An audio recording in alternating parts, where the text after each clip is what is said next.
Bueno, el análisis político de cada semana con Eduardo Botinelli. Ha vuelto Eduardo Botinelli, que propone el siguiente título: Cabildo abierto en el centro del escenario por disputas con diferentes sectores políticos. Bienvenido, Eduardo, otra vez. ¿Qué tal? Bienvenido. Buenas noches, ¿cómo están? Buenas noches. Muy bien. Bueno, sí, digamos, el último episodio, digamos, que podemos ver en los últimos tiempos, en las últimas semanas, tiene que ver con lo que estuvo involucrado la Agencia Nacional de Vivienda y cómo el Frente Amplio, de alguna forma, utilizó este episodio para, entre otras cosas, primero, apoyar la ley y, de alguna forma, evidenciar también el error que venía sucediendo o lo que había pasado por alto hasta determinado momento la Agencia Nacional de Vivienda, pero también solicitar la renuncia de las autoridades donde involucra directamente a Cabildo Abierto. Y esto muestra un primer enfrentamiento donde Cabildo Abierto y el Frente Amplio aparecen en posturas distintas, pero también se sumó en esa línea, por lo menos en términos públicos, ciudadanos en la mano o de la propuesta de Ope Pasquet, pidiendo la renuncia de las autoridades de la Agencia Nacional de Vivienda. Entonces ahí ya tenemos que Cabildo Abierto aparece en este episodio puntual con posturas distintas con el Frente Amplio como oposición, pero también dentro de la coalición, y que ese pedido de renuncia de autoridades de alguna forma tiene algunas secuelas o va a tener de aquí en adelante. Es decir, bueno, cómo es el vínculo entre Cabildo Abierto y Ciudadanos a partir de un pedido de renuncia público. Pero en todo caso, este es un episodio dentro de un conjunto de elementos que son más profundos. Es decir, esto quizás es un elemento mucho más vinculado a la gestión, pero hay diferencias más profundas desde el punto de vista ideológico, tanto entre Cabildo Abierto y el Frente Amplio como oposición, como de Cabildo Abierto adentro de la propia coalición multicolor. Por ejemplo, con el tema drogas. Bueno, eso es parte, digamos, de lo que es el posicionamiento ideológico que abarca, podemos conversar un poquito después, otros elementos que podemos hablar de la nueva agenda de derechos y donde aparece el tema drogas. Mientras Daniel Radío, el actual secretario general de la Junta Nacional de Drogas, tiene una postura un poco más abierta, digamos, hacia lo que es el manejo, en caso concreto y efectivo, de la ley que regula la venta y comercialización del cannabis, Cabildo Abierto ya está proponiendo en la rendición de cuentas eliminar la ley, anular la ley y si no, poner impuestos.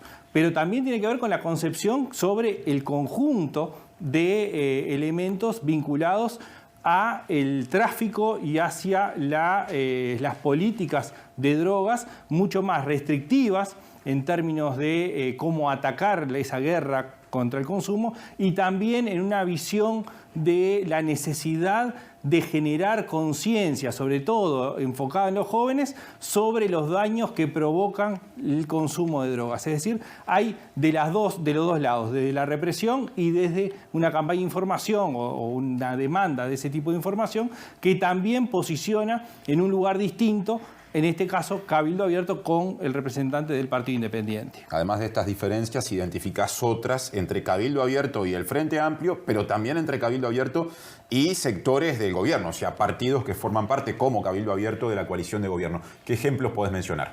Bueno, sí, aparecen diferencias con el Partido Nacional, aparecen diferencias con el Frente Amplio en su totalidad y con el Frente Amplio no en su totalidad, es decir, con partes del Frente Amplio, pero también dentro o con el Partido Colorado. Hay elementos que de alguna forma acercan a Cabildo Abierto con el Partido Nacional, los acercan con el Partido Colorado, los acercan con el Frente Amplio, y otros que los alejan. Cuando miramos, por ejemplo, lo que hablaba recién respecto a la agenda de derechos, ¿no? Despenalización del aborto, ley de matrimonio igualitario, ley trans, claramente Cabildo Abierto se posiciona en un lugar contrario, o por lo menos no acompañando ese tipo de medidas, o las políticas más vinculadas a género o inequidades vinculadas a las políticas que se impulsan con una perspectiva de género, ahí no aparece Cabildo Abierto acompañando y de alguna forma lo acerca a gran parte del Partido Nacional. La discusión sobre eutanasia, perdón que te interrumpa, Eduardo, es un ejemplo en ese también sentido. Lo de eutanasia es otro de los ejemplos claros, donde ahí se acerca mayoritariamente al Partido Nacional, donde no hay acciones de derogación o anulación de eso, pero sí hay un combate hacia cómo se instrumenta, ¿no? Otro de los elementos que claramente diferencia a Cabildo Abierto del Frente Amplio es el pasado reciente, es decir, cómo se mira lo que ha sido el periodo dictatorial y lo que Cabildo Abierto presenta como contar la historia completa. Es decir, que no arranca en el 73, sino que esto arranca antes y empieza una disputa de los relatos sobre lo que es el pasado reciente y todas las consecuencias posteriores. Pero hay otro elemento que de alguna forma acerca a Cabildo Abierto hacia el Frente Amplio y lo aleja de una parte de los socios de la coalición, que es el rol del Estado y de las empresas públicas. Ahí Cabildo Abierto tiene una postura más firme, de más presencia del Estado y del rol que cumplen las empresas públicas y sobre todo algunas específicas que están en discusión y donde aparece, por ejemplo, el tema de la ley de medios o el agua. Es decir, elementos estratégicos como la energía, las telecomunicaciones y el agua son mucho más centrales todavía y la presencia del Estado, y ahí aparecen algunas cercanías hacia el Frente Amplio y lo aleja, en el caso del agua, el Plan Neptuno, lo aleja de Ciudadanos. Y ahí también se aleja del Partido Nacional, porque el Partido Nacional, la mayoría del Partido Nacional, tiene una concepción del rol del Estado más de promotor de elementos que favorezcan el desarrollo del país con una participación de los privados, mientras que Cabildo Abierto tiene una concepción un poco más firme de la presencia del Estado directamente.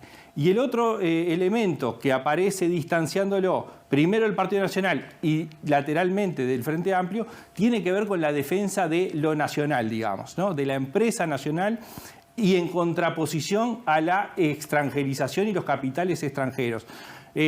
Sobre todo cuando lo plantea desde el lado de la reforma tributaria y las exoneraciones fiscales, ¿no? Es decir, ahí es uno de los focos que lo pone en enfrentamiento con lo que fue la reforma del Frente Amplio. Bueno, en el debate con Andrade antes del referéndum, Guido Manini Ríos habló de Danilo Astori y de Mario Vergara en un sentido crítico apuntando allí, ¿no? Bueno, exactamente, ¿no? Entonces, le puso un nombre. Exacto. Cuando miramos un poco todo el abanico de Cabildo Abierto y cómo es que queda en el centro, lo que vemos es que efectivamente Cabildo Abierto queda en un lugar donde aparece con afinidades, no elementos de gestión o elementos digamos, menores, sino profundamente ideológicos, que los aleja y lo acerca de los distintos partidos. Entonces, según de qué estemos hablando, de qué temas estén discutiendo, Cabildo Abierto aparece más cerca o más lejos de unos o de otros. ¿Eso tiene una proyección en las elecciones? ¿O surge naturalmente? No, Cabildo Abierto claramente tiene una concepción ideológica firme, es decir, no aparece como una cuestión de cálculos electorales y de posicionamientos de cara a generar mayores adhesiones o de separarse desde el punto de vista de una estrategia político-electoral, sino más de una defensa. De hecho, hay un estudio realizado en una tesis de Facultad de Ciencias Sociales, que muestra que es el partido que más se ha apegado a su programa de gobierno en términos legislativos, ¿no? Sí. Entonces, también ahí hay una marcada presencia de esa impronta que busca defender.